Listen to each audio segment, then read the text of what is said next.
Hello students, आज के lecture में हम स्टडी करेंगे significance of order of reaction, rate constant, ठीक है, difference between rate of reaction and rate constant, and fourth हम स्टडी करेंगे यहाँ पर units of rate constant, right.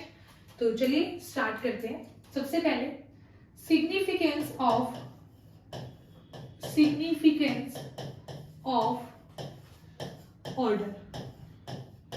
Order of reaction, ठीक है। अगर हमें किसी रिएक्शन के ऑर्डर का पता हो तो हमें क्या क्या चीजें पता चलती है, ठीक है, उसका क्या सिग्निफिकेंस, उसका क्या रोल है, ठीक है।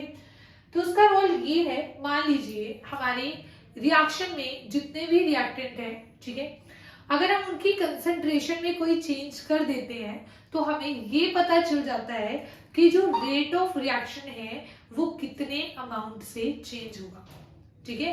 तो मीन्स हमें वेरिएशन पता चल जाती है किसकी, रेट ऑफ रिएक्शन की with respect to change in concentration of reactant, ठीक है, कि रेट कैसे चेंज हो रहा है with change in concentration, right, ठीक है।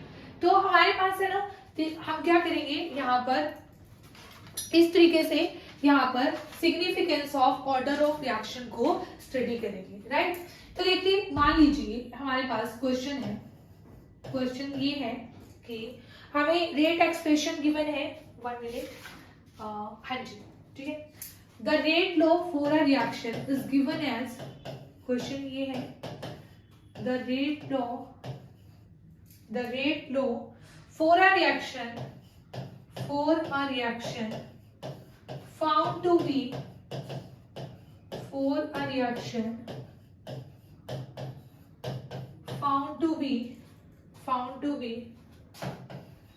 rate is equal to k into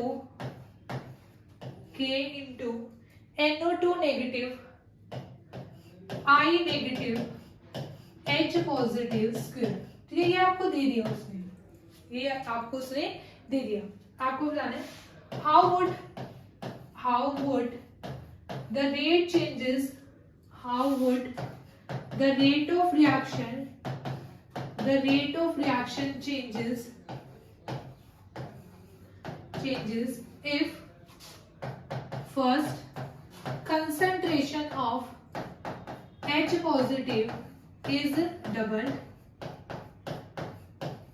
ठीक है। सेकेंड है concentration of both NO2 negative and I negative gets doubled, ठीक है। और थर्ड है when the concentration of each reactant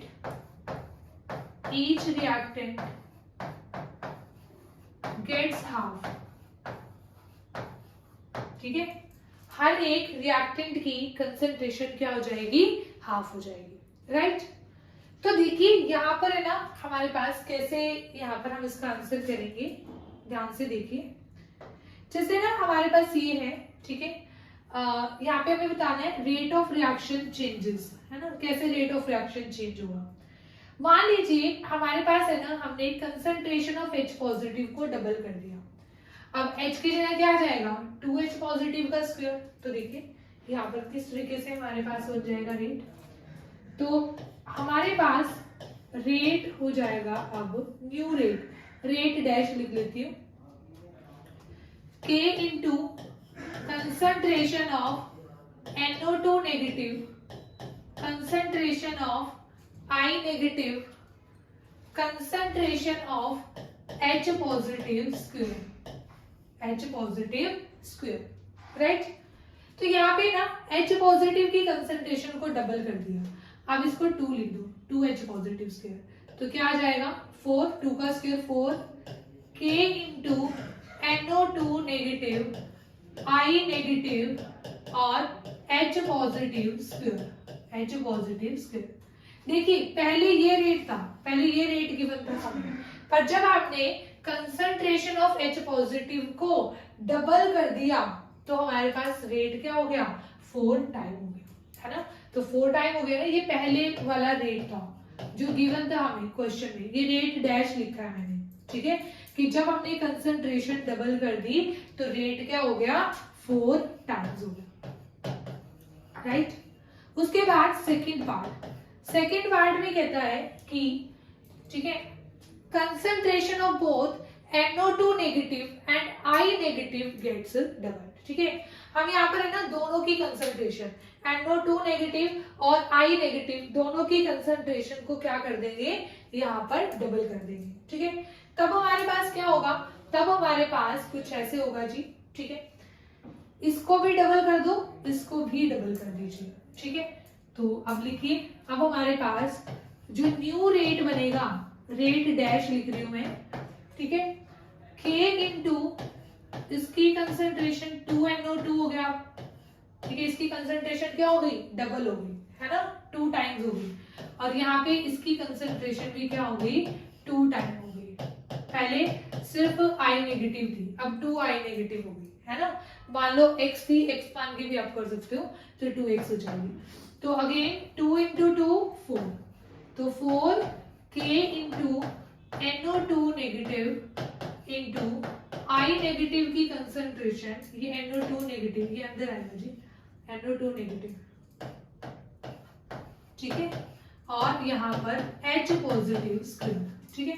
तो अगेन ये हमारे पास क्या था, पहले वाला रेट था, तो यहाँ पे भी रेट क्या हो गया हमारे पास, 4 टाइम हो गया, ठीक है, 4 टाइम हो गया रेट ऑफ रिएक्शन, जब हमने NO2 नेगेटिव और I नेगेटिव दोनों की कंसंट्रेशन को क्या कर दिया, डबल कर दिया, राइट।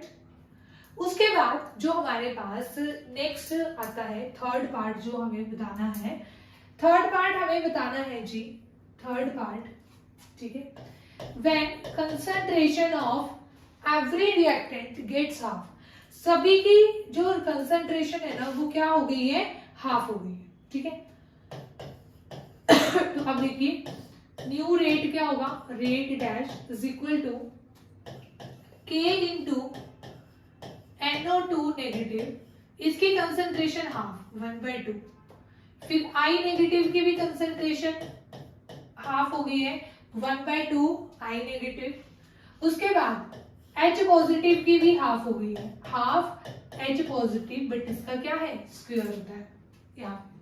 अब देखिए यहाँ पे कितना आ गया, 1/2 यहाँ से, 1/2 यहाँ से, और यहाँ से 1/2 का स्क्वायर, यहाँ से 1/2 का square into K concentration of NO2 negative, concentration of I negative and concentration of H positive square, ठीक है। तो कितना हो गया यहाँ से हमारे पास, ठीक है, 16 हो गया ना, 1/16 K into NO2 negative into concentration of I negative, concentration of H positive square.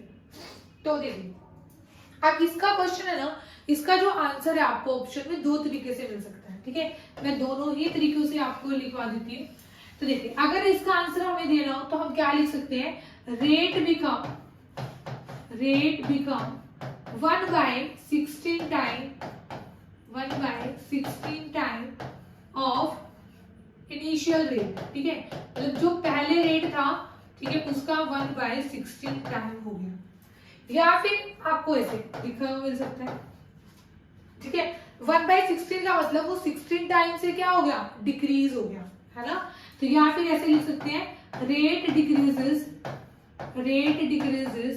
Bye 16 time, ठीक है, 16 टाइम से रेट डिक्रीज हुआ है, इंक्रीज नहीं हुआ, ठीक है, 16 यहाँ पे डिनोमिनेटर में है ना, तो डिक्रीज हुआ है, अगर न्यूमरेटर में होता तो इंक्रीज होता, जैसे कि हम यहाँ पे बोल सकते हैं, जैसे कि यहाँ पे 4 टाइम, तो यहाँ पे हम क्या लिख सकते हैं, तो 4 टाइम्स ऑफ इनिशियल रेट, यहाँ क्या लिख सकते हैं, रेट इंक्रीजेस, यहाँ पे डिक्रीज नहीं आएगा, इंक्रीजेस बाय 4 टाइम, मतलब मान लो कोई चीज पहले x थी, फिर 4x होगी, उसका 4 गुना हो गई, 4 टाइम्स हो गई, पर यहाँ पे मान लो कोई चीज x थी, फिर x/16 हो गई, मतलब उसका भी कम हो गई, है ना, कितने टाइम कम हुई, 16 टाइम कम हुई, राइट।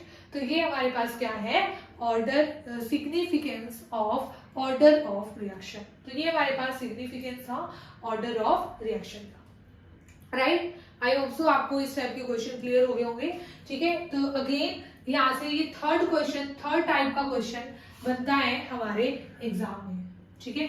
तो देखिए मैंने आपको अभी तक है ना, ठीक है, एक फर्स्ट लेक्चर में क्वेश्चन बताया था कि यहाँ पर क्या था, ऑर्डर ऑफ रिएक्शन, ठीक है, रेट ऑफ रिएक्शन हम लिखते हैं, sorry, on the basis of stoichiometry coefficient. पहला क्वेश्चन केमिकल काइनेटिक्स से इस टाइप का बनता है। सेकंड क्वेश्चन जो मैंने आपको मॉलिक्युलरिटी और ऑर्डर की जो स्टेटमेंट से रिलेटेड क्वेश्चन में बनता है। और थर्ड क्वेश्चन जो हमारा बनता है वो बनता है इस टाइप का, जिसमें सिग्निफिकेंस ऑफ ऑर्डर का रोल होता है, राइट। चलिए अब नेक्स्ट हमारे पास आता है, नेक्स्ट, ठीक है, यहाँ पर जो हम ये के लिख रहे हैं ये है क्या, this K is known as rate constant, ठीक है। तो नेक्स्ट आप लिखिए रेट कांस्टेंट। रेट कांस्टेंट क्या होता है, रेट कांस्टेंट, देखिए हमने रेट लो एक्सप्रेशन लिखा, ठीक है। रेट एक्सप्रेशन में मान लीजिए हम ये लिख लेते हैं कि rate is directly proportional to, पहले एक रिएक्शन लिख लेते हैं, A plus B gives C plus D, ठीक है। Rate is directly proportional to concentration of A, concentration of B, ठीक है। यहाँ पे मैं 2A plus 2B लिख लेती हूँ, यहाँ पे ऐसे लिख देती हूँ, ठीक है। और A के रिस्पेक्ट में ऑर्डर क्या है, 1 है, ठीक है, वो कुछ भी हो सकता है। यहाँ पे 2 भी हो सकता था, कुछ भी हो सकता है, 0 भी, 1 2 कुछ भी हो सकता है, ये हो गया। तो हम यहाँ पे इस प्रोपोर्शनैलिटी के साइन को हटाने के लिए हम क्या लगा देते हैं, यहाँ पर के लगा देते हैं। क्या लगा देते हैं हम, यहाँ पर के लगा देते हैं, राइट, ठीक है। तो यहाँ पर हम जो के लगाते हैं, ठीक है, तो वो हमारे पास क्या होता है, रेट कांस्टेंट, ठीक है। यहाँ पे हमारे पास क्या हो जाएगा, रेट कांस्टेंट, राइट। तो रेट इज इक्वल टू के इंटू ए की पावर 1 बी की पावर 2, ठीक है। तो this K is known as rate constant. अब इसकी ना बड़ी इंपॉर्टेंट प्रॉपर्टीज है, ठीक है। प्रॉपर्टीज क्या है, क्या ये रेट कांस्टेंट कंसंट्रेशन के साथ चेंज होता है, ठीक है। देखिए हमें ये लगेगा कि यहाँ पर है ना, अगर मैं के रेट कांस्टेंट निकालू तो रेट अपॉन में यहाँ पे आ जाती है कंसंट्रेशन ऑफ ए, आ जाएगा कंसंट्रेशन ऑफ बी। तो हमें ये लगेगा यस कि अगर कंसंट्रेशन हमने इंक्रीज कर दी तो रेट कांस्टेंट क्या हो जाएगा, डिक्रीज, है ना। नहीं, बट ऐसा नहीं होता। रेट कांस्टेंट कंसंट्रेशन पर डिपेंड नहीं करता, ये एक कांस्टेंट क्वांटिटी है, ठीक है।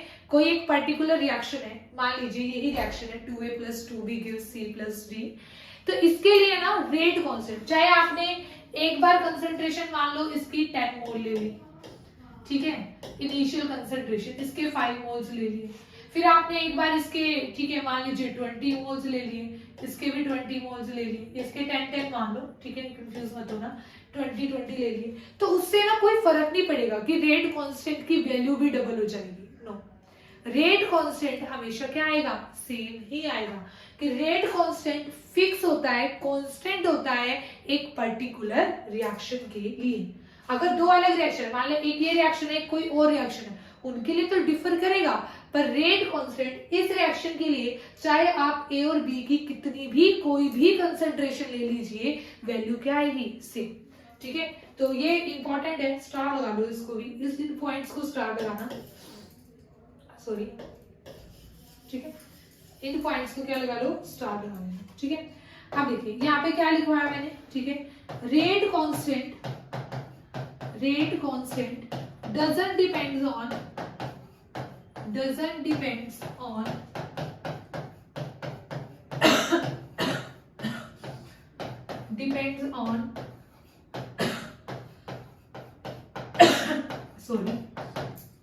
Concentration of reactant. तो जो रेट कांस्टेंट है वो कंसंट्रेशन ऑफ रिएक्टेंट पर डिपेंड नहीं करता, ठीक है। फिर आप नेक्स्ट पॉइंट में ऐसे लिख सकते हो, rate constant have fixed value या have constant value for a particular reaction, ठीक है, किसी एक पर्टिकुलर रिएक्शन के लिए, रेट कांस्टेंट क्या होगा, हमेशा फिक्स होगा, उसकी वैल्यू कांस्टेंट होगी, ठीक है। थर्ड पॉइंट, अब देखिए अगर हमसे कोई ये पूछ ले कि रेट कांस्टेंट टेम्परेचर पर डिपेंड करेगा या नहीं करेगा, हमें लगता है यहाँ पे टेम्परेचर का तो कोई रोल ही नहीं है तो डिपेंड नहीं करेगा, बट करेगा, ठीक है। तभी मैंने कहा ऐसे पॉइंट्स को क्या लगा लेना चाहिए, स्टार, ठीक है। ये मेरा तरीका है वही पढ़ने का और पढ़ाने का, ठीक है। तो इस तरीके से आप करो, क्योंकि जो पॉइंट्स है ना डिफरेंट होते हैं ना, वहीं से क्वेश्चन आता है और वहीं से हम भूलते हैं, ठीक है। अगर वो चीज हमें ध्यान रहे तो फिर तो कोई प्रॉब्लम है ही नहीं एग्जाम में, ठीक है। एग्जाम क्रैक करना इतना ही मुश्किल थोड़े है ना। उसके बाद हमारे पास क्या है, यहाँ पर लिखिए rate constant depends on temperature, क्या होता है, अगर टेम्परेचर इंक्रीज करते हैं तो रेट कांस्टेंट भी क्या हो जाता है, इंक्रीज, ठीक है। और टेम्परेचर ये देखा गया है एक्सपेरिमेंटली कि अगर हम 10 डिग्री सेल्सियस टेम्परेचर राइज करें ना तो रेट कांस्टेंट ऑलमोस्ट क्या हो जाता है, डबल, ठीक है। डिपेंड्स ऑन टेम्परेचर, ठीक है, ऐसे लिखना, it increases with increase in temperature, फिर लिखो experimentally it has been found, it has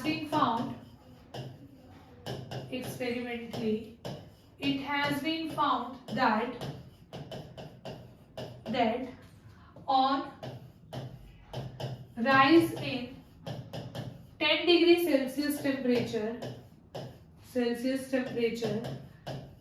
the rate of reaction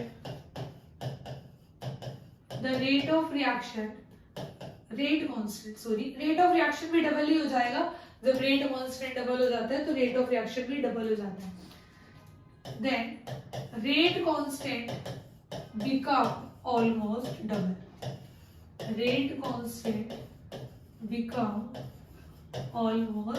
double, ठीक है। ऑलमोस्ट क्या हो जाता है, डबल हो जाता है, राइट, ठीक है। मान लीजिए ऐसे ही जैसे एक क्वेश्चन है, ठीक है, मैं ऐसे टेबल की फॉर्म में करवा रही हूँ, आप लाइक दिस, ठीक है। यहाँ पे ना मैंने आपको दे दिया 50 डिग्री सेल्सियस पर कि रेट कांस्टेंट है हमारे पास x, ठीक है। तो this is the value of rate constant, ठीक है, और ये क्या है, टेम्परेचर गिवन है। तो हमें बताना है कि यहाँ पर, ठीक है, 90 डिग्री पर रेट कांस्टेंट कितना हो जाएगा। आपको क्या बताना है कि 90 डिग्री सेल्सियस पर रेट कांस्टेंट की वैल्यू क्या होगी। तो देखिए 60 पर क्या हो जाएगा, 10 डिग्री राइज हुआ, उसका डबल 2x है ना, इसका डबल। फिर 70 डिग्री पर क्या हो जाएगा, 2x, इसका डबल 4x। फिर 80 डिग्री पर क्या होगा, इसका डबल, कितना हो गया 8x। फिर 90 डिग्री पर क्या होगा, इसका डबल 16x, क्या होगा इसका डबल 16x। तो हमारा आंसर क्या हो जाएगा, क्योंकि जो रेट कांस्टेंट है 90 डिग्री सेल्सियस पर कितना होगा, 16x, क्या होगा 16x, राइट। तो इस टाइप का क्वेश्चन बनता है। अब एक क्वेश्चन और बता रही हूँ, मान लीजिए यहाँ पे तो हमने कहा कि रेट कांस्टेंट है ना ऑलमोस्ट डबल हो जाता है, ठीक है। पर क्वेश्चन है ना एग्जाम में घुमा के ऐसे दे सकता है, मान लो रेट कांस्टेंट क्या हो गया, ट्रिपल हो गया, 3 टाइम्स हो गया, 4 टाइम्स हो गया, तब बताओ क्या हो गया। देखो फिर तो आप निकाल ही लोगे। अगर 3 टाइम दे दिया तो x, फिर 3x, फिर 9x, फिर 27x और फिर 81x। बट मान लीजिए यहाँ पे तो देखो जो ये रेंज थी वो बहुत कम थी, 50 में दे दिया, 90 में पूछ लिया, तो हमने ऐसे भी सॉल्व कर दिया। मान लीजिए पहले 50 पे दिया है और आपसे 250 पे पूछ ले, ठीक है, ठीक है। आपके पास मैंने क्या कहा, मान लीजिए 50 डिग्री सेल्सियस पर आपको दे दिया, ठीक है, 50 डिग्री सेल्सियस पर x है और 250 डिग्री सेल्सियस पर आपसे पूछ लिया कि यहाँ पर, ठीक है, कि कितना यहाँ पर रेट कांस्टेंट होगा। या तो एक तरीका तो यही है कि इसी तरीके से क्या करते जाओ, इंक्रीज करते जाओ, फिर आपके पास आ जाएगा, ठीक है। दूसरा तरीका क्या है आपके पास, आप इसमें इस तरीके से फाइंड आउट कर सकते हो यहाँ पर कि जो न्यू रेट कांस्टेंट है वो कितने टाइम हो जाएगा आपके पास यहाँ पर, ठीक है। जो हमारे पास क्या होता है, मान लीजिए कि डबल हुआ है, डबल यहाँ पे मैं लिख रही हूँ, ठीक है। इसको आप किसी भी चीज से डिनोट कर दीजिए, इसको मैं लिख देती हूँ, मान लीजिए x से, x नहीं, x तो क्योंकि उसमें गिवन है ना, x से मत करो क्योंकि x से आपको क्या हो जाएगा, यहाँ पे प्रॉब्लम हो जाएगी। यहाँ पे इसको मान लीजिए a, मान लीजिए ये a क्या है, मतलब अगर डबल दिया हो तो उसके लिए 2, अगर ट्रिपल दिया हो मान लो रिएक्शन में तो क्या पुट करोगे 3, ठीक। उसके बाद डेल्टा टी बाय में 10, डेल्टा टी बाय में 10। अब ये डेल्टा टी क्या है, टेम्परेचर डिफरेंस, टेम्परेचर डिफरेंस। देखिए जैसे यहाँ पे 50 दिया था, यहाँ पे 250, तो डेल्टा टी क्या होगा, 250 माइनस 50 कितना आ गया 200, कितना आ गया 200, सीधा ही निकल जाएगा। मैं आपको ये बोल रही हूँ, इसी क्वेश्चन में जो मैंने आपको अभी करवाया है, मान लो 50 डिग्री पे x है, ठीक है, तो पूछ लिया 250 डिग्री पे बताओ। एक तो आप 10 इंक्रीज करके देखते रहो, है ना, वो थोड़ा टाइम टेकिंग हो जाएगा, वो तो जाएगा उससे भी सॉल्व, ठीक है। पर आप इस तरीके से देख सकते हो डायरेक्ट। देखिए अब इसको कैसे सॉल्व करेंगे, हमारे पास यहाँ पर a की वैल्यू 2 है, क्योंकि हमें ये दे रखा है रेट कांस्टेंट क्या हो जाता है, डबल। वो तो मैंने वैसे डबल ही होता है, ठीक है, एक्सपेरिमेंटली भी, बट एग्जाम में क्वेश्चन तो घुमा के दे सकता है ना कि बच्चों को नॉलेज है या नहीं है इस चीज की, कॉन्सेप्ट पता है या नहीं पता है, या रट्टा मार रखा है। अगर उसने ये दे दिया ट्रिपल हो रहा है तो आप a की जगह यहाँ पर 3 पुट करना, 2 नहीं, ठीक है। तो अभी तो मैंने 2 पुट किया है, वही वाला मैं फाइंड आउट करके दिखा रही हूँ। डेल्टा टी कितना हो गया, 200 डिवाइड कर दो 10 से, तो क्या आ जाएगा आंसर, 2 की पावर 20 आपका क्या होगा, आंसर होगा, ठीक है। इसी फॉर्मेट में आपको आंसर मिलेगा, ये नहीं है कि 2 की पावर 20 को मल्टीप्लाई कर करके आपके पास फिर क्या आएगा, आंसर आएगा, ठीक है। तो आपको इसी फॉर्मेट में एग्जाम में आंसर भी आपको ऐसे एक्सपोनेंट पावर में मिलेगा, ठीक है। तो आंसर क्या आ जाएगा, 2 की पावर 20 टाइम्स, ठीक है। तो यहाँ पे ये चीज हो जाएगी, राइट, ठीक है। तो आपके पास मतलब 2 की पावर 20 इंटू एक्स हो जाएगा, ठीक है। पहले अगर x था ना, 50 डिग्री पे x था, तो 250 पे कितना हो जाएगा, 2 की पावर 20 इंटू एक्स। तो ये हमारे पास क्या हुआ, रेट कांस्टेंट, राइट। अब है ना, रेट कांस्टेंट की एक और इम्पोर्टेंट प्रॉपर्टी क्या है, इसकी यूनिट्स, ठीक है, यूनिट्स ऑफ रेट कांस्टेंट। ये एग्जाम का क्वेश्चन है अगेन, भाई ये लेक्चर बहुत ही इंपॉर्टेंट है, ठीक है। Units of rate of reaction, आगे जब आप इसके टेस्ट सॉल्व करोगे, इसकी जब आप असाइनमेंट सॉल्व करोगे, तो आपको खुद पता चलेगा कि ये चीज वाकई में कितनी इंपॉर्टेंट थी, है ना। तो देखिए rate of reaction, units of rate constant, sorry units of rate constant, units of rate constant. तो देखिए रेट कांस्टेंट की यूनिट क्या होगी, मान लीजिए कोई भी रिएक्शन है, ठीक है, कोई भी रिएक्शन है, A plus 2B gives C plus D, sorry. तो देखिए रेट इज इक्वल टू, हम ऐसे लिखते हैं K इंटू A और यहाँ पर B, कुछ भी, ठीक है। तो यहाँ पे हम A की रिएक्टेंट कंसीडर कर लेते हैं, ठीक है, क्योंकि ऐसे हमें थोड़ा इजी होगा इसको समझना। A gives B plus C, ठीक है, और A की पावर में यहाँ पर क्या डिनोट कर देती हूँ, M डिनोट कर देती हूँ, ठीक है, क्योंकि ऑर्डर कुछ भी हो सकता है, ऑर्डर क्या हो सकता है, कुछ भी हो सकता है, ठीक है। तो यहाँ तो K क्या आ जाएगा, K हमारे पास होगा रेट अपॉन में, यहाँ पे ये कंसंट्रेशन है रिएक्टेंट की, चाहे B भी लिखते तब भी उसको ऑल ओवर हम क्या लिख लेते, कंसंट्रेशन की पावर N, कंसंट्रेशन की पावर N। क्योंकि हमें नहीं पता ऑर्डर क्या होने वाला है रिएक्शन का। It may be 1, it may be 2, it may be 3। मान लो आपने बी भी लिखा होता ना, इसमें कंफ्यूज मत होना कि मैंने इसको इस तरीके से लिख दिया। ए की पावर कुछ होती, बी की पावर कुछ होती, फिर भी ऑर्डर क्या होता आपके पास? ऑर्डर तो यही होता ना आपके पास, n1 प्लस n2, कुछ भी होता है यहाँ पर ऑर्डर, यही होता है ना ऑर्डर आपके पास। तो मैंने यहाँ पर इसको n मान लिया, ठीक है। कोई भी ऑर्डर है, 0 है, 1 है, 2 है, 3 है। तो मतलब जो रेट कांस्टेंट की हमारे पास यूनिट है, ठीक है, वो किसके ऊपर डिपेंड करती है? ऑर्डर ऑफ रिएक्शन के ऊपर डिपेंड करती है, ठीक है। तो देखिए आप इसके लिए सीधा से करिए, रेट क्या होता है? रेट होता है हमारे पास concentration upon time, change in concentration upon time. और ये क्या है? कंसंट्रेशन की पावर n। तो ये क्या बन गया ऊपर जाके? कंसंट्रेशन की power 1 minus n into time inverse, ठीक है। तो हमारे पास जो रेट कांस्टेंट है ना k, उसके लिए सिर्फ आपको ये याद करना है, कंसंट्रेशन की power 1 minus n time inverse. ये आपको क्या करना है? याद करना है, ठीक है। तो अब आप वैल्यू पुट कर दीजिए, 0th ऑर्डर के लिए, फर्स्ट ऑर्डर के लिए, सेकंड ऑर्डर के लिए क्या होगी देखिए। अब 0th ऑर्डर के लिए 4, n इज इक्वल टू 0, क्या हो जाएगी रेट कांस्टेंट की यूनिट? कंसंट्रेशन की पावर 1 माइनस 0 टाइम इनवर्स, ठीक है। कंसंट्रेशन की यूनिट क्या होती है? मोल पर लीटर, 1 और इसकी सेकंड। तो यूनिट्स आ गई मोल पर लीटर पर सेकंड।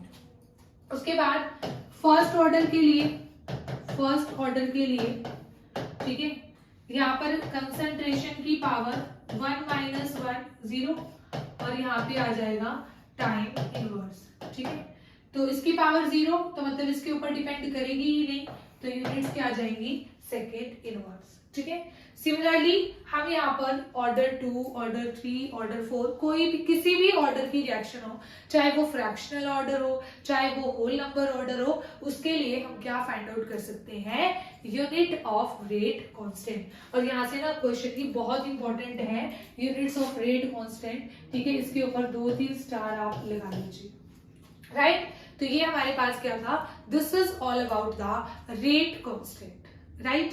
तो नेक्स्ट वीडियो में, नेक्स्ट लेक्चर में हम स्टडी करेंगे integrated rate law expression, right. Okay students, तो मिलते हैं नेक्स्ट लेक्चर में।